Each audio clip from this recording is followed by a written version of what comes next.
ഞാനിത് കണ്ടിന്യൂ ചെയ്യില്ല. നിങ്ങൾ ജീവിതത്തിൽ എന്തെങ്കിലും ഒരു കാര്യം വളരെ പാഷനേറ്റായി ബിൽഡ് ചെയ്യാൻ നോക്കിയിട്ടുണ്ടോ? ഇത് ആ കഥയാണ്. 10 വർഷം ഞാൻ ഉണ്ടാക്കിയ ഒരു ബ്രാൻഡ്, ഒരുപാട് കഷ്ടപ്പെട്ടുണ്ടാക്കിയ കോളേജുകൾ അടച്ചുപൂട്ടിയ കഥ, സീറോയിൽ നിന്ന് തിരിച്ചു തുടങ്ങിയ കഥ, മെൻഡർ കോളേജസിൻ്റെ കഥ.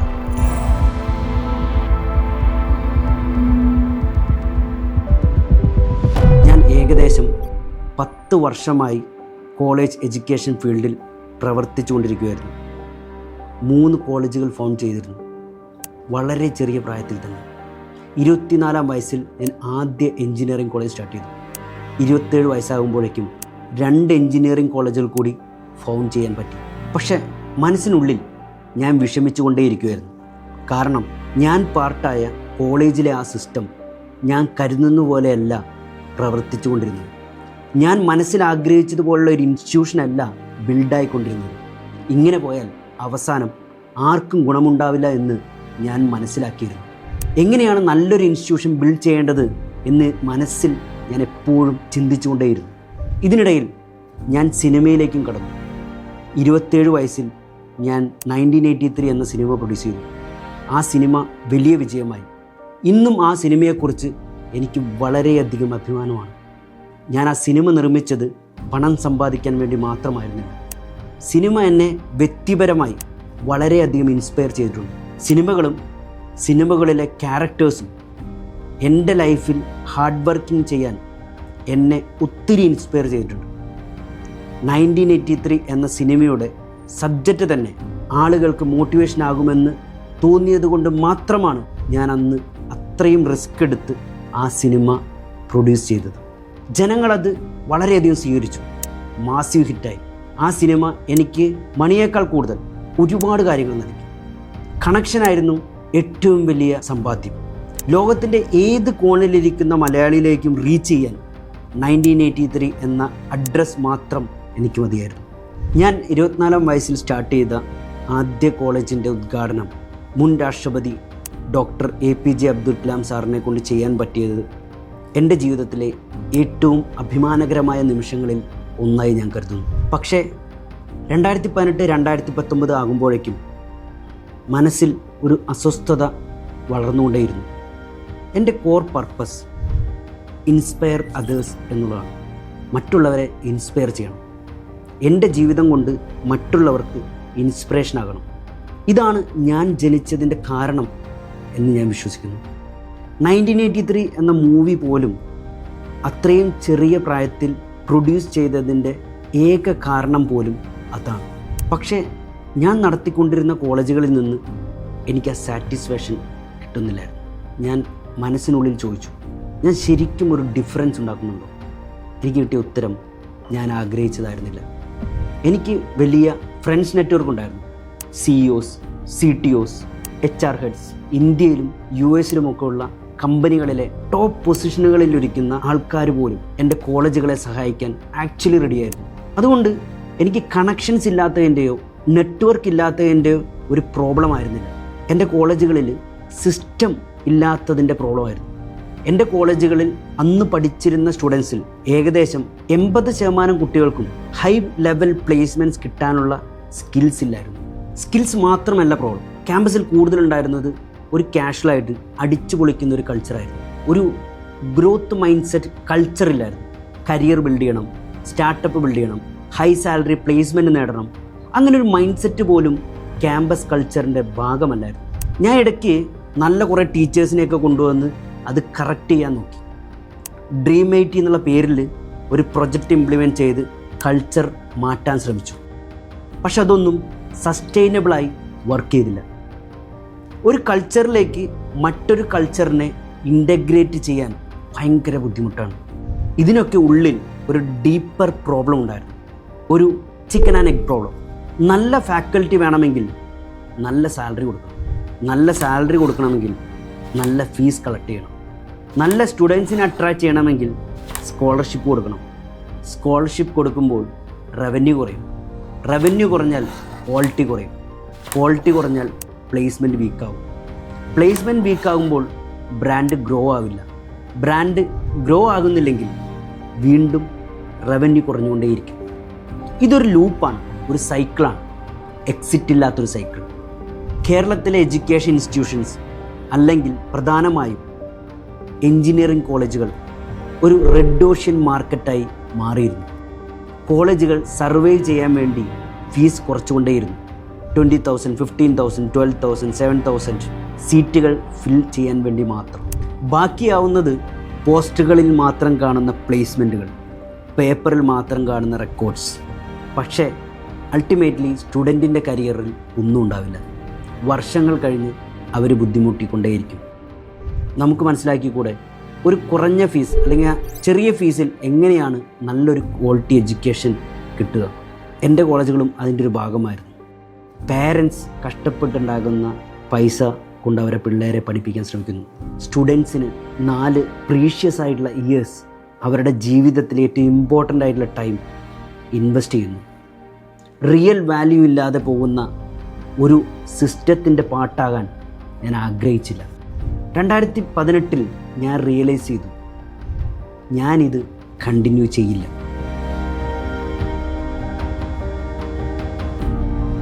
അതൊരു ചെറിയ തീരുമാനമായിരുന്നില്ല. ലോസ് ഭീകരമായിരുന്നു. ഞാൻ പ്രതീക്ഷിക്കാത്ത ഒരുപാട് പ്രോബ്ലംസ് ഉണ്ടായി. ഞാൻ തകർന്നു പോകുന്ന ഒരവസ്ഥയിൽ പോലും എത്തി. മാനസികമായി തകർന്നു പോകുന്നൊരവസ്ഥ. സത്യം പറഞ്ഞാൽ ലാൻഡ് വാല്യൂ പോലും കിട്ടാത്ത രീതിയിലാണ് എനിക്ക് നിൽക്കേണ്ടി വന്നത്. പക്ഷേ എൻ്റെ മനസ്സിൽ ഒരു വലിയ ചോദ്യം ഉണ്ടായിരുന്നു. ഇങ്ങനെ തട്ടിമുട്ടി കൊണ്ടുപോകുന്ന ഒരു കോളേജ് നടത്തിക്കൊണ്ട് ചെറിയ രീതിയിൽ പോകണം, അതോ 100 വർഷം നിലനിൽക്കുന്ന ഒരു ഗ്രേറ്റ് ഇൻസ്റ്റിറ്റ്യൂഷൻ ബിൽഡ് ചെയ്യണം? എൻ്റെ ആൻസർ വളരെ വ്യക്തമായിരുന്നു. I want to build a great institution which last for 100 years. 0 ലെവലിലേക്ക് വീണെങ്കിലും എൻ്റെ ഡ്രീം മാത്രം ഞാൻ കൈവിട്ടില്ല. ഞാൻ ലോകം കാണാൻ പോകും. US, UK, യൂറോപ്പ് എല്ലാ കൺട്രികളിലും ഞാൻ വിസിറ്റ് ചെയ്തു. യൂണിവേഴ്സിറ്റികൾ, കമ്പനികൾ, ഇൻസ്റ്റിറ്റ്യൂഷൻസ് ഒക്കെ ഞാൻ പോയി കണ്ടു. അവിടുത്തെ മാനേജ്മെൻറ്റുകളോട് സംസാരിച്ചു. ചെയർമാൻ ലെവലിലുള്ള ആൾക്കാരുമായി ഡിസ്കസ് ചെയ്തു. ലീഡേഴ്സിനെ കണ്ട് സംസാരിച്ചു. ഗൂഗിൾ, ഫേസ്ബുക്ക് പോലെയുള്ള കമ്പനികളിലെ ടോപ്പ് ലെവൽ എംപ്ലോയീസിനെ അവരുടെ ഓഫീസുകളിൽ പോയി മീറ്റ് ചെയ്തു. എങ്ങനെയാണ് അവരുടെ ഇൻസ്റ്റിറ്റ്യൂഷൻസിനെ അവർ ഇതുപോലുള്ള ഗ്രേറ്റ് ഇൻസ്റ്റിറ്റ്യൂഷൻസായി ബിൽഡ് ചെയ്തത് എന്ന് മനസ്സിലാക്കി.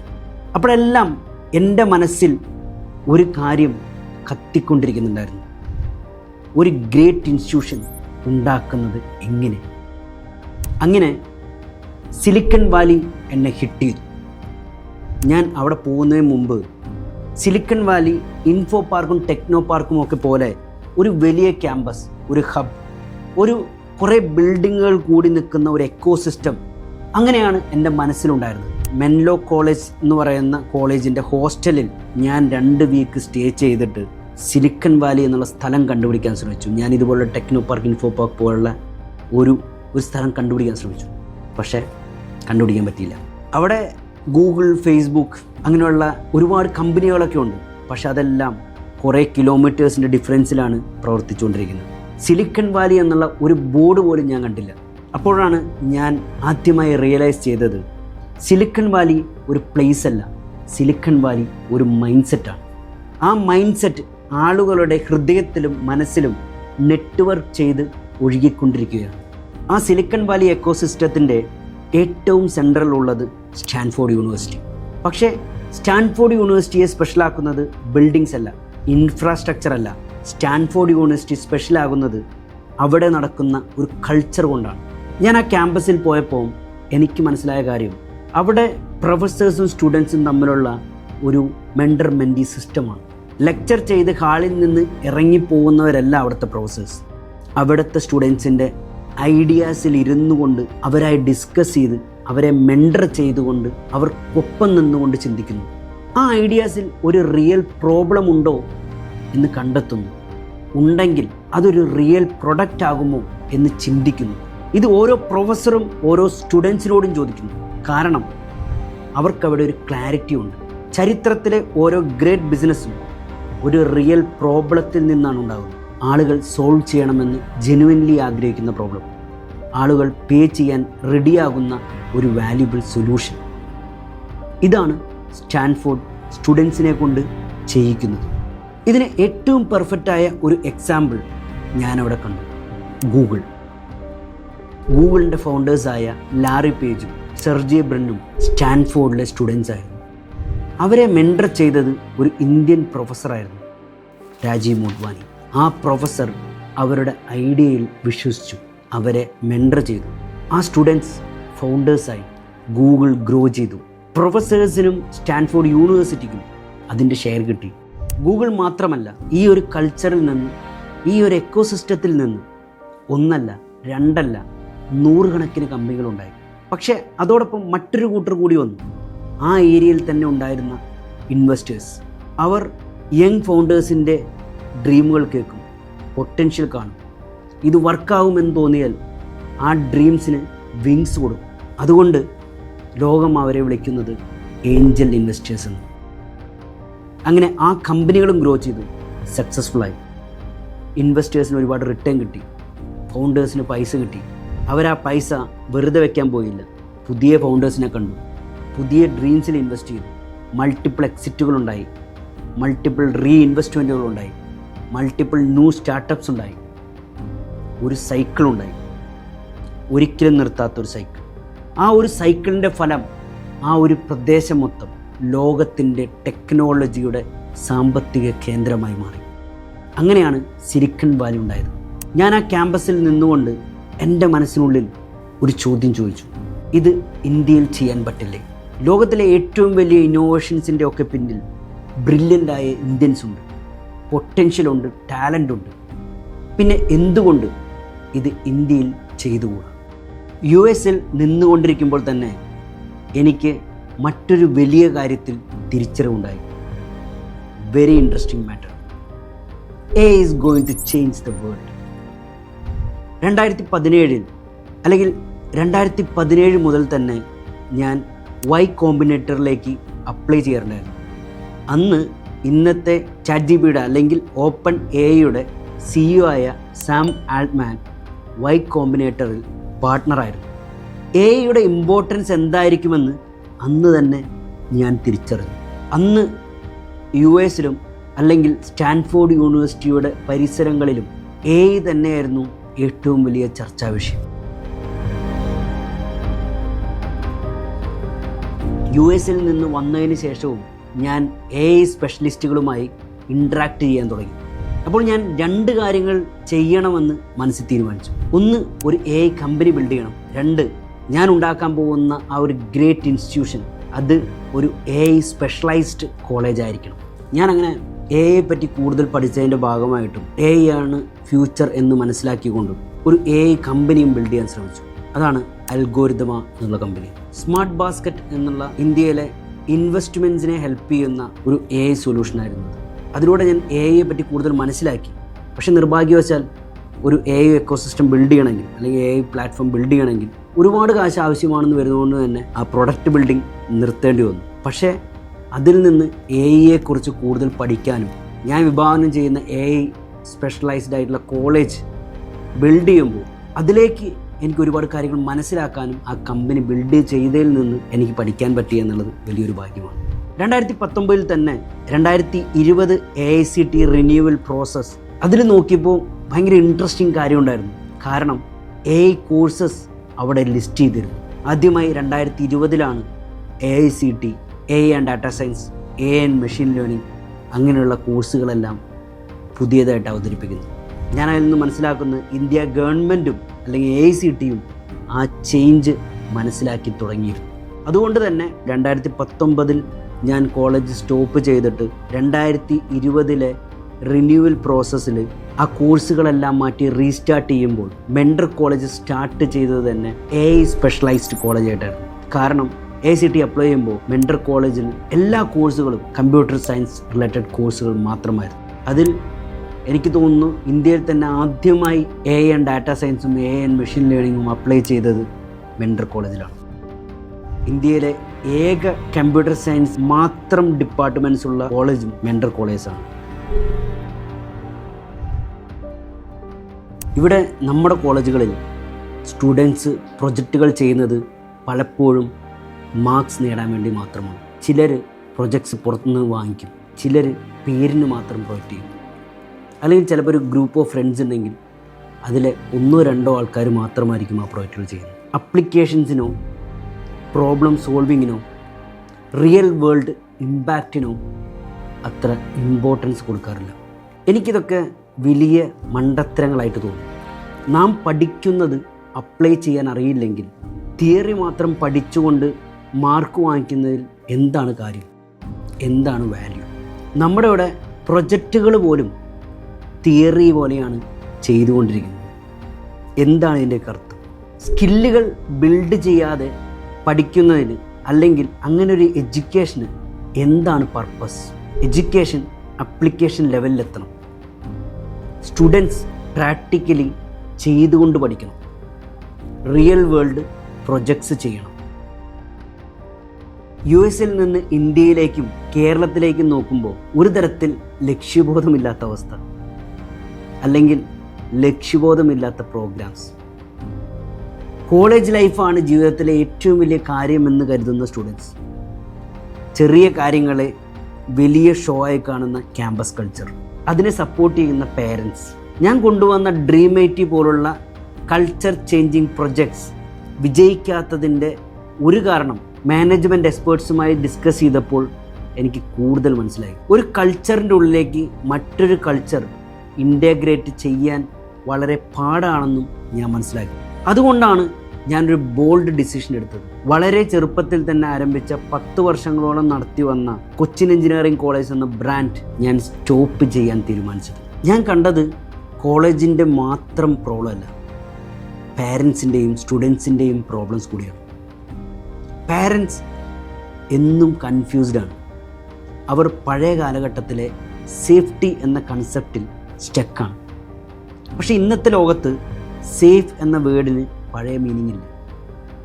ജോബും സേഫല്ല, ഡിഗ്രിയും സേഫല്ല, മാർക്കും സേഫല്ല. ഇന്നത്തെ സേഫ്റ്റി എന്നുള്ളത് സ്കില്ല് മാത്രമാണ്, അഡാപ്റ്റബിലിറ്റിയാണ്, പ്രോബ്ലം സോൾവിങ് എബിലിറ്റിയാണ്, കണ്ടിന്യൂസ് ലേണിംഗ് ആണ്. കേരളം ബേസിക് എഡ്യൂക്കേഷനിൽ വളരെ സ്ട്രോങ് ആണ്, പക്ഷേ ഹയർ എഡ്യൂക്കേഷനിൽ വളരെയധികം ഫെയിലിയറുമാണ്. അതുകൊണ്ട് തന്നെ ഹയർ എഡ്യൂക്കേഷനിൽ ഇവിടെ ഒരു മൂവ്മെൻറ്റ് ക്രിയേറ്റ് ചെയ്താൽ അതൊരു റെവല്യൂഷൻ ആകുമെന്ന് എനിക്ക് ഉറപ്പുണ്ട്. High salary, quality life, real career. ഇന്നത്തെ ലോകത്ത് ഒരു സ്റ്റുഡൻറ്റിന് ആവറേജായി ബിൽഡ് ചെയ്തിട്ട് ഒരു കാര്യമില്ല. ഹൈ പേയിങ് സാലറി കരിയറിന് തയ്യാറാക്കണം. ക്വാളിറ്റി ലൈഫ് നയിക്കാൻ കഴിയുന്ന ഇൻഡിവിജ്വലാക്കി മാറ്റണം. ഇന്ന് റിസർച്ചുകളും മാർക്കറ്റ് റിയാലിറ്റികളും പറയുന്നത് ഒരു നല്ല ക്വാളിറ്റി ലൈഫ് നയിക്കാൻ നല്ല ഹൈ ഇൻകം ആവശ്യമാണ്. 2 ലക്ഷം രൂപയ്ക്കടുത്തോ അതിന് മുകളിലോ സാലറി നേടാൻ കഴിയുന്ന സ്കിൽ സെറ്റ് സ്റ്റുഡൻസിൽ ബിൽഡ് ചെയ്താൽ മാത്രമേ അവർക്ക് ഫ്യൂച്ചർ സേഫ് ആവത്തുള്ളൂ. അപ്പം ഞാൻ തന്നെ ചോദിച്ചു, എൻ്റെ പർപ്പസ് ഇൻസ്പയർ അതേഴ്സ് എന്നാണെങ്കിൽ ഞാൻ എന്തിന് അഡ്ജസ്റ്റ് ചെയ്യണം, എന്തിന് സെറ്റിൽ ചെയ്യണം, എന്തിന് ഒരു ആവറേജ് ഇൻസ്റ്റിറ്റ്യൂഷൻ നടത്തണം? ഞാൻ ഇപ്പോഴും പ്രായം കുറഞ്ഞിട്ടുള്ളൊരു ഫൗണ്ടർ തന്നെയാണ്. കാരണം നോർമലി എഡ്യൂക്കേഷൻ ഇൻസ്റ്റിറ്റ്യൂഷൻസ് എല്ലാം ബിൽഡ് ചെയ്യുന്നത് ഒരു 60+ഓ 70+ഓ ആയിട്ടുള്ള ആൾക്കാരൊക്കെയാണ്. അപ്പോൾ എനിക്ക് എന്തുകൊണ്ട് ഈ ചെറിയ പ്രായത്തിൽ തന്നെ ഒരു 100 ഇയർ ഇൻസ്റ്റിറ്റ്യൂഷൻ ബിൽഡ് ചെയ്യാൻ ശ്രമിച്ചുകൂടാ? കുറച്ച് വർഷങ്ങൾ സാക്രിഫൈസ് ചെയ്തിട്ടാണെങ്കിലും ഒരു നല്ല ഇൻസ്റ്റിറ്റ്യൂഷൻ എന്തുകൊണ്ട് ബിൽഡ് ചെയ്തുകൂടാ? ഞാൻ വിഷൻ കാണേണ്ടത് ഒരു വലിയ ഇൻസ്റ്റിറ്റ്യൂഷൻ ബിൽഡ് ചെയ്യാനല്ലേ. മെൻഡർ കോളേജസ് എന്ന ആശയം ഈ എല്ലാ തിരിച്ചറിവുകളിൽ നിന്നുമാണ് ഉണ്ടായത്. കേരളത്തിലെ ഹയർ എഡ്യൂക്കേഷൻ എക്കോസിസ്റ്റത്തിൽ ഒരു റെവല്യൂഷൻ ഉണ്ടാകും. ഇന്ത്യയിൽ തന്നെ ഒരു സിലിക്കൺ വാലി സ്റ്റാർട്ടപ്പ് എക്കോസിസ്റ്റം ഉണ്ടാകണം. സ്റ്റാൻഫോർഡ് യൂണിവേഴ്സിറ്റി അല്ലെങ്കിൽ ഹാർവാർഡ് യൂണിവേഴ്സിറ്റി പോലെ ഇന്ത്യയിൽ നിന്ന് ഒരു വേൾഡ് ക്ലാസ് യൂണിവേഴ്സിറ്റി ബിൽഡ് ചെയ്യണം. ഇന്ത്യയിൽ കുറച്ച് നല്ല ഇൻസ്റ്റിറ്റ്യൂഷൻസ് ബിൽഡ് ചെയ്തുകൊണ്ട് അവയൊക്കെ കമ്പൈൻ ചെയ്ത് ഒരു hybrid Silicon Valley model, Stanford പോലുള്ള അല്ലെങ്കിൽ ഹാർവാർഡ് പോലുള്ള വേൾഡ് ക്ലാസ് ഇൻസ്റ്റിറ്റ്യൂഷൻ ഇന്ത്യയിൽ ബിൽഡ് ചെയ്യും. അത് ഒരു ദിവസം കൊണ്ടോ 1 വർഷം കൊണ്ടോ 2 വർഷം കൊണ്ടോ 3 വർഷം കൊണ്ടോ വേണ്ട, 10 വർഷം എടുത്തിട്ടായാലും ഒരു മൂവ്മെൻ്റ് ഉണ്ടാക്കിയാൽ മതി. ഞാനങ്ങനെ മനസ്സിലുറപ്പിച്ചു. ഇനി 10 വർഷം സ്ട്രഗിൾ ചെയ്താലും, എത്ര ചലഞ്ചസ് വന്നാലും, ആൾക്കാർ കുറ്റം പറഞ്ഞാലും, സെൽഫ് ഡൗട്ട് വന്നാലും, എന്തൊക്കെ വന്നാലും 100 ഇയേഴ്സ് നിലനിൽക്കുന്ന, വർഷങ്ങൾ നിലനിൽക്കുന്ന ഒരു ഗ്രേറ്റ് ഇൻസ്റ്റിറ്റ്യൂഷൻ ബിൽഡ് ചെയ്യും. അതാണ് മെൻഡർ കോളേജസ് എന്ന കൺസെപ്റ്റിൻ്റെ സ്റ്റാർട്ടിംഗ് പോയിന്റ്. ഇതൊരു കോളേജല്ല, ഇതൊരു മൂവ്മെൻ്റാണ്, എ റെവല്യൂഷണറി മൂവ്മെൻറ്റ്.